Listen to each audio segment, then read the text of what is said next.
शेतकरी बंधूंनो, कापसामध्ये जर आपल्याला जबरदस्त उत्पादन काढायचं असेल तर लागवडीच्या वेळेस खतं देणं हे खूप आवश्यक आहे. आज तुम्ही बघू शकतात की मार्केटमध्ये खताच्या किमती खूप जास्त वाढलेल्या आहेत. तर मी तुम्हाला या व्हिडिओमध्ये कमी खर्चातील खतं सांगणार आहे, जे जर तुम्ही कापसाला टाकताल तर निश्चितपणे तुमच्या कापसाच्या उत्पादनामध्ये वाढ तर होणारच आहे आणि पैसेसुद्धा तुम्हाला कमी लागणार आहेत.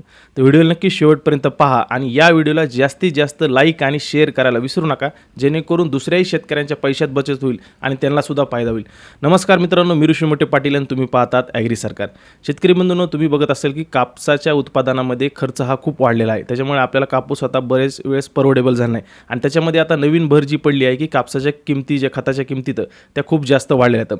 10-26-26 असेल, 12-32-16 असेल किंवा 20-0-13 असेल, 28-28 असेल, 24-24 असेल, 18-46 तर भेटतच नाहीत. या खताच्या किमतीसुद्धा 2000, 2200-2300 रुपयाला 50 किलोची गोणी झालेली आहे. तर एवढे महागडे जर खतं टाकतील तर आपल्याला कापूस पीक हे परवडणार नाही. खताचे पर्याय तुम्हाला कमी खर्चातले उपलब्ध करून देणार आहे, त्याप्रमाणे तुम्ही नियोजन करायचं आहे. तर आता खत टाकताना दोन प्रकारचं आपल्याकडे खत उपलब्ध आहे. म्हणजे सेंद्रिय खत, ज्या शेतकऱ्यांकडे शेणखत आहे, निंबोळी पेंड आहे, कंपोस्ट खत आहे, ते तुम्ही टाकू शकतात किंवा रासायनिक पर्यायसुद्धा उपलब्ध आहे. आता सेंद्रिय खतामध्ये तुम्ही चांगलं कुजलेलं जे शेणखत आहे, एकरी 2 ते 3 ट्रॉल्या जरी टाकल्या तरीसुद्धा तुम्हाला कापसाच्या उत्पादनामध्ये निश्चितपणेच वाढ होणार आहे आणि जमिनीचा पोतसुद्धा सुधारणार आहे. आता जैविकमध्ये तुम्ही निंबोळी पेंड 50 ते 100 किलो जर भेटेल तर ती जर तुम्ही टाकली तर तुमच्या जमिनीमधील हानिकारक किडी असतील किंवा बुरशीजन्य रोग असेल याचा प्रादुर्भाव कमी होईल. हुमणी आळीसारखा ज्यांना प्रॉब्लेम आहे त्यांनी नक्कीच निंबोळी पेंडीचा वापर करावा आणि हळूहळू का व्हायना निंबोळी पेंडीमुळे तुम्हाला इतर जे खतं तुम्ही जमिनीमध्ये उपलब्ध आहे ते सर्व प्रकारचे लागू होणार आहे. आता हा विषय बाजूला राहिला, कारण की बऱ्याच शेतकऱ्यांकडे सेंद्रिय खताचा पर्याय उपलब्ध नाही. ज्यांच्याकडे सेंद्रिय खतं आहेत त्यांनी निश्चितपणेच टाका आणि रासायनिक खतं निम्म्यापेक्षाही कमी वापरा. आता रासायनिक खताकडे मुख्य पर्याय आपण वळूया, कारण की बऱ्याच शेतकरी जे आहेत ते रासायनिक खताचीच लागवडीच्या वेळेस कापसाला देतात.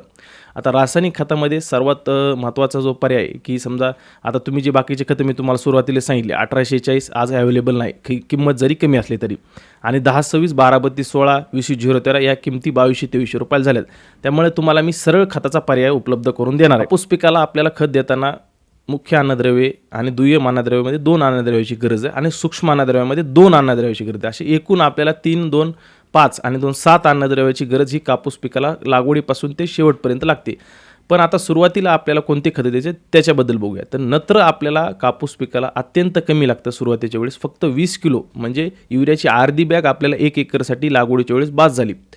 तर आता युरिया दिल्यामुळे आपल्या कापसाची वाढ चांगली होणार आहे, हरितद्रव्याची निर्मिती चांगली होणार आहे, शाखीय वाढ जी आपल्याला कापसामध्ये पाहिजे त्यासाठी आपल्याला सुरुवातीला युरिया देणं हे गरजेचं आहे. फक्त एक मात्र गोष्टीची काळजी घ्यायची की अतिप्रमाणात जर आपण नत्राचा वापर जर केला तर आपल्याला भविष्यामध्ये रसशोषक कीटकांचा प्रादुर्भाव वाढेल आणि आपल्याला फवारण्या ह्या जास्त प्रमाणामध्ये घ्यावं लागतं. त्यामुळे आपल्याला नत्र द्यायचं आहे फक्त 20 किलो, हे एकरीसाठी प्रमाण आहे. दुसरा महत्त्वाचा घटक आहे शेतकरी म्हणून तो आहे स्फुर्द, म्हणजे SSPमध्ये जे स्फुर्द येतं 16% आपल्याला ते वापरायचं आहे. सुट्टा युरिया घ्यायचा, आपल्याला लक्षात आली युरियाची 45 किलोची बॅग घ्यायची, त्यातली आपल्याला फक्त 20 किलो आत्ताचा द्यायचा आहे. नंतर उर्वरित जो युरिया तुम्ही 30 दिवसांनी किंवा 60 दिवसांनी देऊ शकतात. एकरी 1 बॅग युरिया हा बाद झाला काढणीपासून ते शेवटपर्यंत. आता सुपर फॉस्फेट किंवा म्हणजे स्फुर्द आहे आपल्याला 50 किलोची बॅग आपल्याला भेटते, त्यामध्ये 16% आपल्याला स्फुर्द भेटतं, कॅल्शियम भेटतं आपल्याला 18 ते 19% आणि सल्फर भेटतं 11%. आता याच्यासोबत आपल्याला काय झालं की नुसतं सुपर फॉस्फेट घेतल्यामुळे आपल्याला इतर 2 खतं फ्रीमध्ये भेटायला येतं आणि जर तुम्ही बाकीचे 10-26 वगैरे घेताल तर त्यात नुसतं 26% जे असतं स्फुर्द असतं. मग आपली पैशाची बचत व्हायला लागली आणि आपल्याला जास्त प्रकारचे अन्नद्रव्य जे आहे ते मिळायला लागले. तर स्फुर्दामुळे आपल्या कापूस पिकामध्ये फुटव्यांची संख्या जबरदस्त भेटणार आहे, मुळांचा विकास चांगला होईल आणि खोड हे मजबूत राहील. भविष्यामध्ये कापूस लोळण्याचं जे प्रॉब्लेम येतो तो काय होणार नाही. त्यामुळे आपल्याला स्फुर्द हे 100% कापसाला द्यायचं आहे.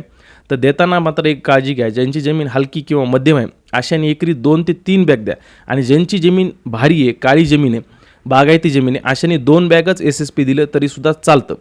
म्हणजे 20 किलो आपल्याला युरिया आणि 2 ते 3 बॅग SSP हा प्रमाण आपल्याला लक्षात ठेवायचं आहे. आता तिसरा पर्याय जो की आहे सरळ खतामध्येच पोटॅश किंवा पालाश. आता पोटॅश बाजारामध्ये 2% अवेलेबल आहे, एक आहे 14.5% आणि एक आहे 60%. आता पूर्वी काय होतं, 14% जे पोटॅश होतं ते साधारण 800 रुपयाला आपल्याला बसत होतं 50 किलोची बॅग, आणि जे 60% पोटॅश होतं पावडर फॉर्ममध्ये ते आपल्याला बसत होतं 1550 रुपयाला. तर आता त्याची किंमत जवळपास 1800 रुपयाला झालेली आहे आणि हे सुद्धा 1000 रुपयाला झाले. तर तुम्ही 25 किलोच आपल्याला पोटॅश द्यायचे लागवडीच्या वेळेस. आता पोटॅश दिल्यामुळे काय होईल, आपली जी कापसाची झाडाची रोगप्रतिकार क्षमता चांगली वाढणार आहे. भविष्यामध्ये आपल्याला जे पण बोंडधारणा चांगली करायची, बोंडाची साईज वाढवायची, त्यासाठी आपल्याला पोटॅश देणं गरजेचं आहे. आणि एक नंबर क्वालिटीचा कापूस म्हणजे उच्च दर्जाचे लांब धाग्याचे पांढरा चकचकीचा कापूस आपल्याला पोटॅश दिल्यानंतरच भेटणार आहे. त्यामुळे एकच वेळेस पोटॅश द्यायचं आहे, डबल पोटॅश द्यायची गरज पडणार नाही. 25 किलो पोटॅश आपल्याला लागवडीच्या वेळेस द्यायचं आहे. तर पोटॅश देताना तुम्ही 14.5% पोटॅश जरी घेतलं 800 ते 900 रुपयावाला तरीसुद्धा भागून जाईल. अशा प्रकारचे आपल्याला 3 मुख्य अन्नद्रव्य हे देणं गरजेचं आहे. त्यासोबतच आपल्याला SSPमध्ये 2 हे मोफत दरामध्येच आपले अन्नद्रव्य भेटले आहेत, जे की आहे कॅल्शियम आणि सल्फर. त्यांना वेगळा खर्च करायची गरज पडणार नाही. अशा प्रकारे तुम्ही खतात बचत करून तुमच्या कापूस पिकाच्या उत्पादनामध्ये लक्षणीय वाढ करू शकतात. ज्या शेतकऱ्यांना कापूस पिकाबद्दल मार्गदर्शन हवे अशांना आपण अतिशय माफक दरामध्ये फक्त 99 रुपये भरून तुम्ही कापूस पिकाबद्दल लागवडीपासून काढणीपर्यंतचा सल्ला घेऊ शकता. तर तुम्हाला कसलेही प्रश्न असतील निश्चितपणे तुमच्या कापसाच्या उत्पादनामध्येही वाढ होणार आहे. खालील दिलेल्या नंबरवर तुम्ही संपर्क करू शकतात. शेतकरी बंधूंनो, व्हिडिओ जर आवडले असेल तर जास्तीत जास्त लाईक आणि शेअर करायला विसरू नका. भेटूया पुढच्या व्हिडिओमध्ये. धन्यवाद. जय महाराष्ट्र.